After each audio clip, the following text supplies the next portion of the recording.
What if I told you that a device you use almost every day, the elevator, has roots dating all the way back to Roman times? Yes, the humble elevator, which has revolutionized architecture and urban geography, has a rich and fascinating history. Lifting loads by mechanical means during building operations is not a new concept. It was practiced as early as Roman times. The Roman architect-engineer Vitruvius in the 1st century BC described lifting platforms that used pulleys and capstans, or windlasses. These devices were operated by human, animal, or water power. By 1800, steam power was applied to such devices in England, marking the dawn of a new era in lifting technology. The early 19th century saw the introduction of the hydraulic lift. The platform was attached to a plunger, sunk in the ground below the shaft, to a depth equal to the shaft's height. A steam pump applied pressure to the fluid in the cylinder. Counterweights balanced the weight of the car, requiring only enough power to raise the load. However, before the mid-1850s, these principles were primarily applied to freight hoists.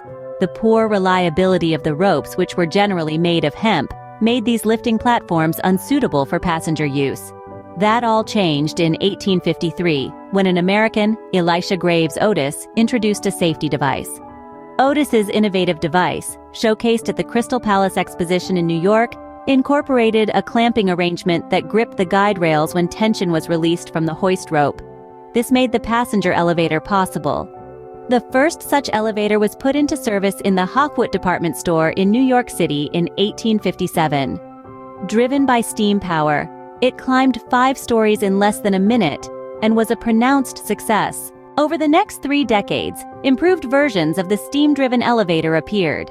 But the real breakthrough came with the introduction of the electric motor for elevator operation in the mid-1880s. The first commercial installation of an electric passenger elevator took place in 1889 in the Demarest Building in New York City. This marked a significant leap in the evolution of elevators. The introduction of electricity led to 2 further advances. In 1894, push-button controls were introduced, and in 1895, a hoisting apparatus was demonstrated in England that applied the power to the pulley at the top of the shaft.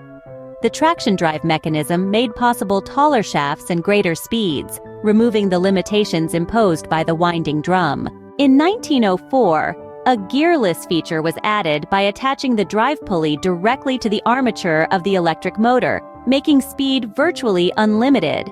This was a game changer, ushering in the era of high-speed elevators that we know today. So, the next time you step into an elevator, remember that you're stepping into a piece of history. From the simple lifting platforms of Roman times to the high-speed, electric-powered elevators of today, this device has played a crucial role in shaping our cities and our lives.